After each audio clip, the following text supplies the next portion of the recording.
De raspado Ya, a la olla. Hablemos de esto, si finalmente. Ya. De raspado a la olla a completos italianos. Claro, el senador de la UDI, Iván Moreira, hoy día concurrió al Palacio de la Moneda para conversar con el presidente de la República, Gabriel Boric, sobre la reforma previsional. ¿Y por qué ponemos el punto? Porque en algún momento Iván Moreira fue uno, en el Congreso, fundamentalmente uno de los más defensores del pinochetismo, se define como pinochetista.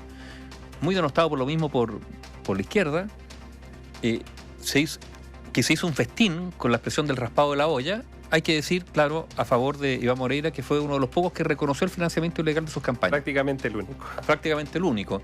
Y eso lo puso, y eso fue poner como la cabeza en la guillotina, pero bueno, pero la puso. En ese sentido, hay que reconocer su honestidad. Pero también uno podría decir, ¿qué ocurre hoy día con la política? ¿Qué ocurre? A ver, que Iván Moreira solito, entra al Palacio de la Moneda, no sé si ofrecer algo, pero a brindar, ofrecer sus buenos oficios para tratar de alcanzar un acuerdo en materia previsional, que es una de las reformas fundamentales y eje propuesta por la actual administración, que está ahí con pocas posibilidades de avanzar.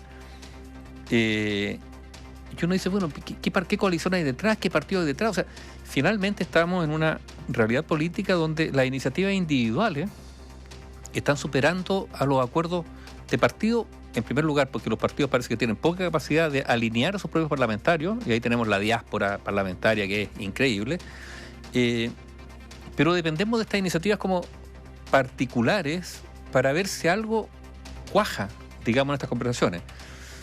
Ahora, uno podría decir, fíjate, esto es positivo. O sea, es positivo que Iván Moreira y Gabriel Boric se unan o se junten, porque hace años atrás uno solo habría esperado un encuentro así, poco menos que se tiraran las sillas por la cabeza, ¿no es cierto? Y no creo que eso ocurrió en La Moneda, por lo menos no hay rastros de aquello. Y uno podría decir, bueno, esto habla de un mejor clima para buscar acuerdos, pero también habla, por otro lado, si miramos el vaso más medio vacío, porque ya vimos el vaso medio lleno, ¿no es cierto? Es también este aislamiento institucional, no del gobierno, también de las oposiciones, para articular algo. O sea, el concepto de los llaneros solidarios muchas veces usado, iniciativas particulares, una especie como de descampado, ¿no? Porque no es el Congreso, porque no sé, bueno, el Congreso hay comisiones, se pueden hacer mesas de trabajo, tampoco está aquello. Entonces, hay una especie como de orfandad en la política chilena, que uno podría decir que se replica en otras partes del mundo, probablemente. Tiene que ver con no sé la palabra es deterioro, pero sí el empequeñecimiento de los partidos que le hacen menos sentido a la gente. También una especie también de individualismo, incluso en la política, más allá de los partidos existentes. Bueno, todo eso sirve, digamos, para condimentar no la olla, sino no el raspado de la olla, sino para condimentar, digamos, esta, no sé cómo habrá sido, frugal degustación de completo en el día del completo en el Palacio de la Moneda. Estuvimos reporteando por qué se fue a comer el completo. Obviamente muchos de ustedes lo vieron a través de la red social X, que hay parte, digamos, de por qué llega, para poder entender por qué llega con la ministra Jara y una bandeja de completos a conversar con el presidente Gabriel Boric en el contexto de esto, que parece una humorada. Pero nos encontramos de que en el reporteo que efectivamente y el senador Moreira, que representa la región de los lagos, el mismo que en algún minuto también la derecha, recuerden ustedes que lo tuvo de candidato en Santiago Oriente, después lo bajó por un reemplazo de la ENA Fombar y él se fue a los lagos y finalmente ganó contra viento y marea. Bueno, que ha jugado un rol mucho más dialogante que otros que uno esperaría para la ministra Jara dentro del Congreso.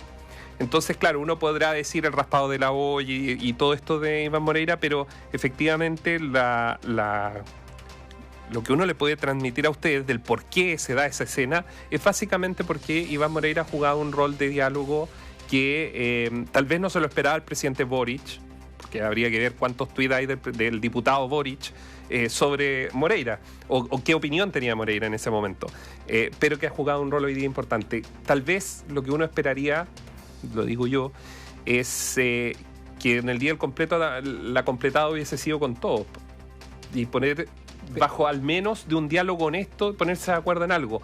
Y eso incluye también al oficialismo, que que muchas veces torpedea al propio gobierno, porque aquí también hay que decir las cosas como siempre le pasó a Piñera y le pasó a Bachelet lo mismo. En los dos grandes bloques siempre hay dificultades se torpedean. Sí. Entonces también es difícil poder llegar a acuerdo porque la comparsa del barco que debería estar tocando a favor del Palacio de la Moneda, y esto es un problema de la política, ya no es solo de este gobierno, y que evidencia que una reforma política tiene que apuntar al Congreso. O sea, no es solo los partidos políticos, sino que parlamentarios que finalmente se las rascan por las de ellos, buscando no cosas de bien general. No estoy ninguneando lo que ellos puedan pedir, porque efectivamente un carro de bomba, un puente, lo hemos dicho acá, también puede ser necesario para una comunidad. El tema es que esto no sea por el bien de todos, en bien nacional, en definitiva, cuando se habla, por ejemplo, de pensiones, que llevamos más de 16 años en comisiones de pensión y todavía las pensiones siguen siendo horribles. Entonces, más allá del modelo, si AFP o no, da lo mismo. Si llevamos demasiado tiempo, nunca se ponen de acuerdo. Cuando hubo mayorías con Michelle Bachelet el año 2014, esas mayorías se aprovecharon, diría yo, del 2014 y mediados del 2015, cuando sale ese comité político donde estaba Rodrigo Peñailillo y otros, porque después no avanzó, vino el realismo sin renuncia, pero nunca, ni con mayoría, se ha logrado sacar proyectos del Congreso. Y esa es nuestra realidad. Claro. Y eso es lo que vivimos, digamos. O sea, una política entrampada en una suerte de empate, más o menos, y donde, y esto también hay que decirlo, y en estos empates, digamos, el peso que tienen algunos para generar estas mayorías relativas se incrementa. Esto a cambio a veces de peticiones bien concretas, pero también eso permite, o no permite, eso también le da espacio a los más irreductibles.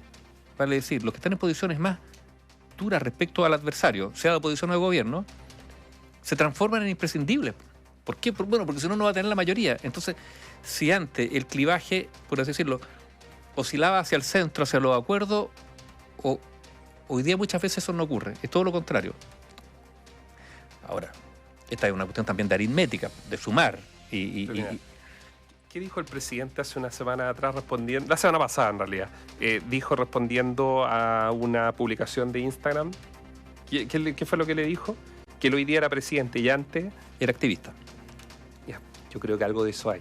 Yo creo que en el Congreso, de extrema derecha, de media derecha, de un cuarto derecha, de extrema izquierda, media izquierda, un cuarto izquierda, o lo póngale el nombre que quiera, terminan habiendo un activismo y de repente por cosas bien chicas, como decía yo, la necesidad de una comunidad, de agua, de la APR, del carro bomba, de una patrullera, de una comisaría, y termina siendo un activismo que no contribuye, y yo creo que hoy día puede dar fe de ello el presidente Boric, que cambió el discurso, bueno, y eso es lo que nos tiene mal, pues, al final el activismo. Y porque además lo que viene ahora es una época electoral y donde muchas veces el mantenerse en posiciones más intransigentes te genera la garantía de los votos duros que te pueden permitir la reelección. Y si en algún tiempo atrás, y uno podrá discutir o no cómo fue esa época, se valoraba el ceder para llegar a un acuerdo, hoy día, en una época de polarización, insisto, no solo en China, sino en el mundo, lo que algunos valoran más, no, pues es la intransigencia, el no ceder.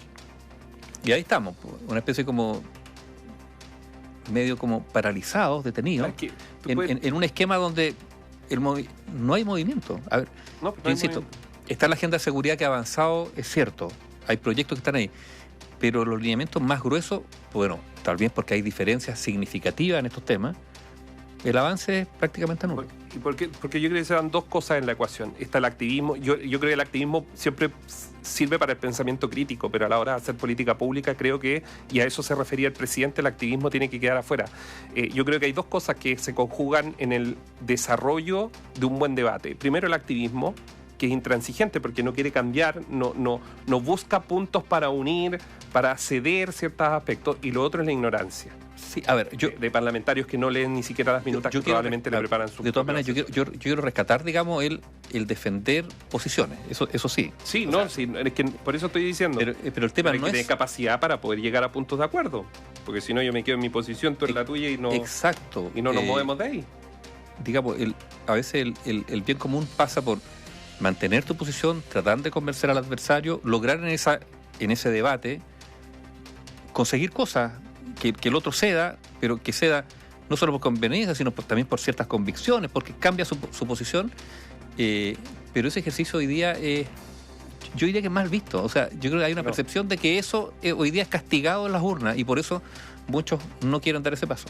Solo para finalizar, yo creo que efectivamente cuando uno se da cuenta cómo han maltratado, por ejemplo, en redes sociales o algunos activistas, llamémoslo así, en redes sociales a la misma ministra Jara por haber cedido algunos puntos, como dicen ellos, al presidente Boric, eso demuestra justamente lo que estamos hablando, que hay gente que no quiere, son totalmente intransigentes, y cuando la autoridad que los representa quiere cambiar en algo una posición para poder seguir avanzando, salen con la hinchón y el corte de cabeza total. Y ahí tenemos los resultados. Análisis sin compromisos. Opinión independiente.